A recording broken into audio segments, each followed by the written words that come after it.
नमस्कार साथियों, आज विशेष रूप से हम आपके सामने आए हैं रसोइया दीदी की समस्या को लेकर। बहुत दिन के बाद लेकिन बहुत अपडेट के साथ आपके सामने आ रहे हैं। ये कहना गलत नहीं होगा कि रसोइया दीदी, जिसे हम स्कूलों में खाना बनाते हुए देखते हैं, गरीब अमीर सबके बच्चे को छूत अछूत जाति व्यवस्था को नकारते हुए माँ के प्यार के साथ जो भोजन कराती है उसे हम रसोइया दीदी कह सकते हैं। स्थानीय स्तर पर सारी शिकायतें रसोइया दीदी को ही लेकर के बनाया गया है। सबसे आश्चर्य की बात है कि इतनी बड़ी संख्या में बच्चों का पोषण का जिम्मेवारी जिस महिला पर है, उस महिला की हालत और दुर्गति के लिए कौन जिम्मेवार है, इसके लिए हम लोग विचार नहीं कर पा रहे हैं। बिहार में करीब 2.5 से 3 लाख रसोइया है। उनका जीवन यापन अगर हम कहें तो देश में सबसे निचले पैदान पर है। आजकल हम लोग ड्रिप इरिगेशन के संबंध में बहुत ज़्यादा अवेयर हैं। जिस प्रकार पौधों के पोषण के लिए ड्रिप इरिगेशन एक चमत्कारी तकनीक है, उसी तरह से किसी भी राज्य के या किसी भी देश के प्रगति के लिए व्यक्ति सह आर्थिक संपन्नता उतना ही सशक्त विचार है। हमारे जो ग्रामीण क्षेत्र में काम कर रहे हैं लोग, उनका मजदूरी को लेकर के सरकार बहुत नकारात्मक सोच रखती है। अब आप सोचिए, आज के तारीख में 1650 रुपये में एक रसोइया से यह अपेक्षा किया जाता है कि वह अपने परिवार को सम्मानपूर्ण जिंदगी दे सकती है, तो यह कितना बड़ा मजाक है। एक प्रकार से सोचिए तो रसोइया को माध्यम बना करके हम पंचायत और ग्रामीण क्षेत्र को संपन्न करने में एक बड़ी भूमिका निभा सकते थे। आज देश का सौभाग्य है कि चाय बेचने वाला देश का प्रधानमंत्री है। साधारण परिवार से आए नीतीश कुमार हमारे मुख्यमंत्री हैं, लेकिन इन लोगों ने ये कभी नहीं सोचा कि जितने साधारण परिवार से ये लोग आए हैं, उनके बाद भी ऐसे साधारण परिवार के बच्चे मुख्यमंत्री बन सकें, प्रधानमंत्री बन सकें। अभी तो हालत ये है कि देश में सब पूछते हैं कि मोदी के अलावा कौन है। अरे मूर्खों, 140 करोड़ लोगों का देश है और उसका भाग्य विधाता एक व्यक्ति नहीं हो सकता है। हम सबको अपनी माँ के दूध पर विश्वास करना होगा और अपने अंदर वह शक्ति महसूस करना होगा जो हमारे संविधान ने हमको दिया है।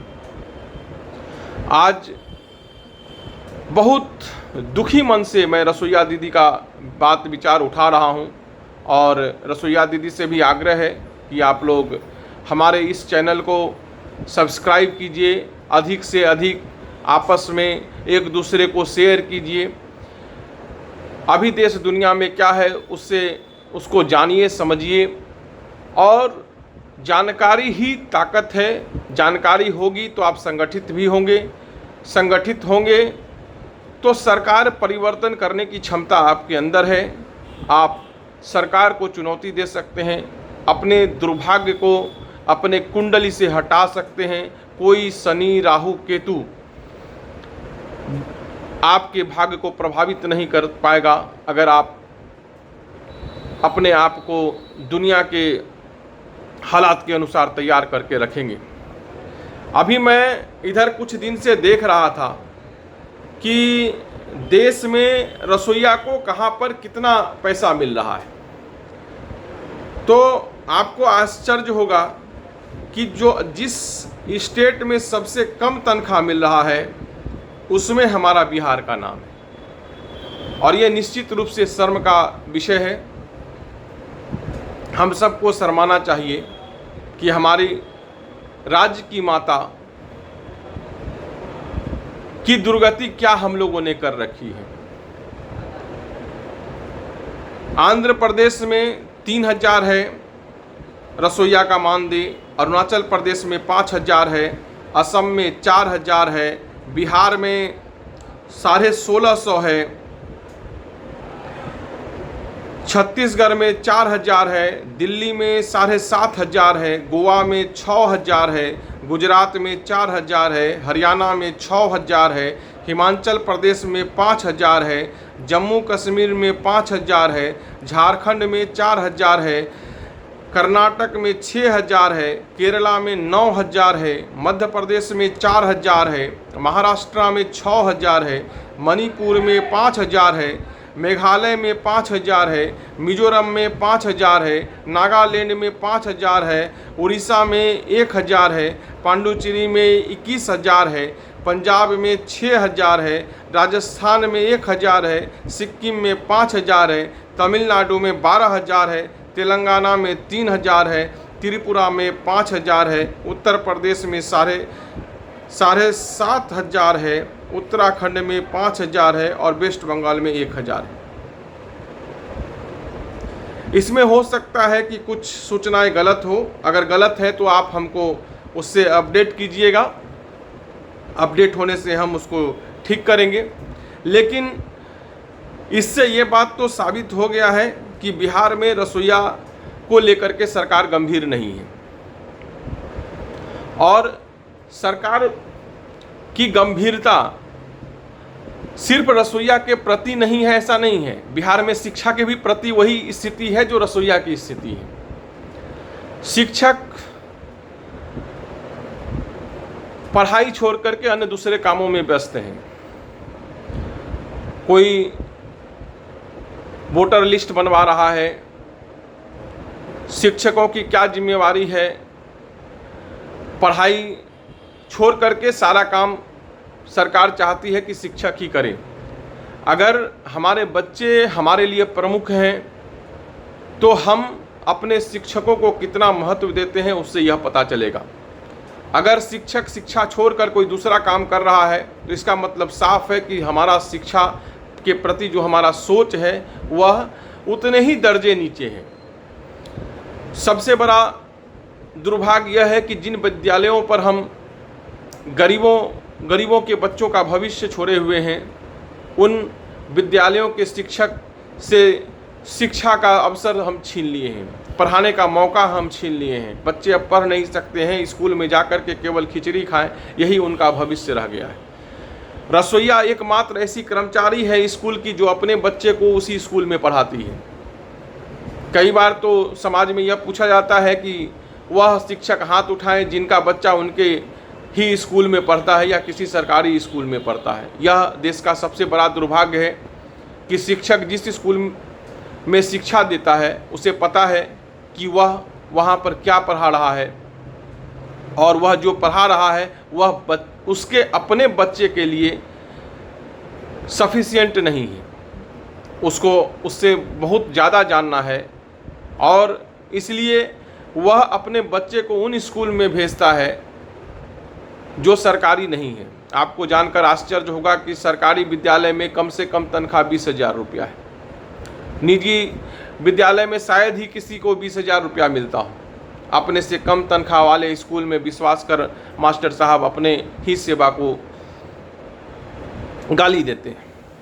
लेकिन यह गाली शिक्षक दे रहा है ऐसा नहीं है, सरकार उनसे दिलवा रहा है, क्योंकि सरकार उनको पढ़ाने का मौका नहीं देता है। आप शिक्षक को पढ़ाने का मौका नहीं दीजिएगा और हम चाहेंगे कि शिक्षा का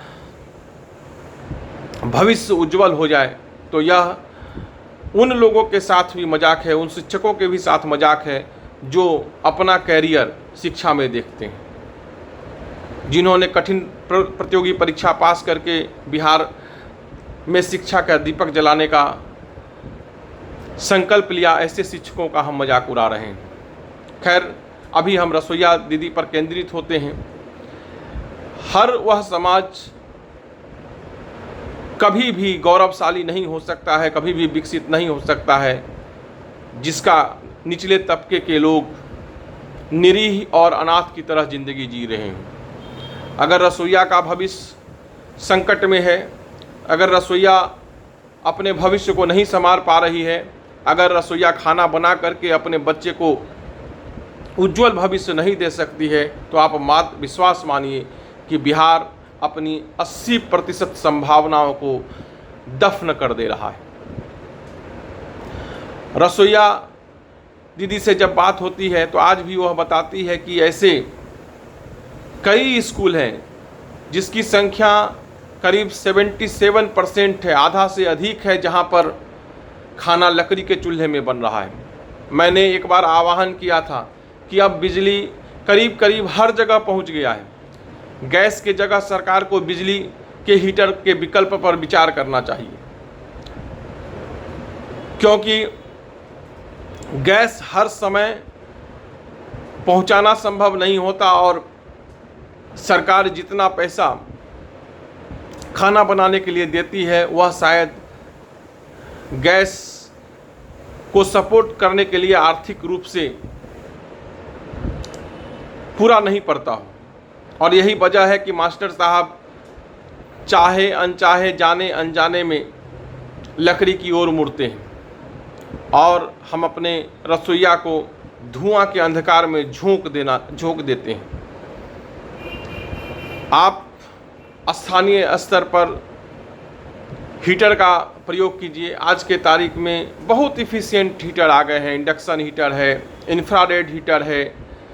ऐसे भी स्विच हैं जो हल्का झटका लगने के बाद खुद ब खुद लाइन को काट देते हैं, जिसको RCCB कहते हैं।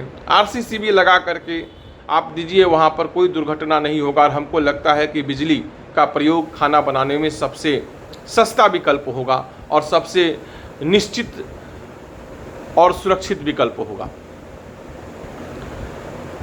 रसोइया को लेकर के जब भी बात विचार मन में आता है तो हम यही सोचते हैं कि अगर हमारा मन में उसकी हालत को देख करके क्रांति नहीं जन्म लेता है तो समझिए कि हम सब एक प्रकार से मर गए हैं।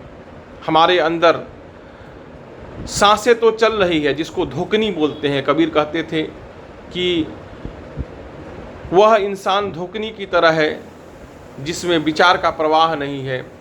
अगर हम रसोइया के अधिकार के प्रति नहीं सजग हैं, रसोइया को संगठित नहीं कर पा रहे हैं, तो यह निश्चित रूप से हमारा आपका दुर्भाग्य है। और सरकार जब तक रसोइया या विद्यालय की ओर मुखातिब नहीं होती है तो बिहार का भविष्य बिहार में नहीं पनप सकेगा। वह हमेशा नर्सरी और निजी विद्यालयों का मुंह देखता रहेगा। इतना ही मैं बताना चाह रहा था। साथ ही रसोइया दीदी से भी यह आह्वान करना चाह रहे हैं कि आप राजनीतिक शक्ति बनो। आप राजनीतिक शक्ति नहीं बनिएगा तो आपकी बात कोई नहीं सुनेगा। आज जीविका दीदी जो आपके ही समाज से है, आपके ही बगल से है, उसकी हालात में कितनी तेज़ी से परिवर्तन हो रहा है, उसका कारण को समझिए। वह और कुछ नहीं, उनका संगठन है। सरकार, नीतीश गवर्नमेंट खास करके अपनी पूरी डिपेंडेंसी जीविका दीदी पर बना रही है। और यह सिर्फ नीतीश कुमार के सोच के कारण से नहीं है। जीविका दीदी ने भी अपनी उपादेयता, उपयोगिता सिद्ध किया है और वही चीज़ आपको भी सिद्ध करना है। राजनीतिक रूप से भी, कर्म के रूप से भी आपको यह देखना है कि आपके स्थानीय विद्यालय में बच्चों की उपस्थिति सही रहे, बच्चे वहाँ अधिक से अधिक पढ़ाई करें, ताकि कल हम जब ग्रामीण के पास जाएं तो सब आपको समर्थन दें। उम्मीद करते हैं कि आने वाले समय में आपका भी सम्मानजनक मानदेय होगा और विद्यालयों में जितनी तेज़ी से बिल्डिंगें बनी है, मास्टर की भर्ती भी उसी तेज़ी से होगा, रसोइया का विकास भी उसी तेज़ी से होगा। इसी शुभकामना के साथ आज के वीडियो को विराम देते हैं। उम्मीद करते हैं कि आप सबका आशीर्वाद पहले की तरह मिलेगा। हमारे इस वीडियो को अधिक से अधिक लोगों तक आप फैलाएंगे, अधिक से अधिक शेयर करेंगे, लाइक करेंगे। अगर इसमें कुछ गलती और कमी रही है तो उसे कमेंट के माध्यम से आप हमें अवगत भी कराएंगे, ताकि हम आगे इसमें सुधार कर सकें। इसी के साथ जय हिंद, जय भारत।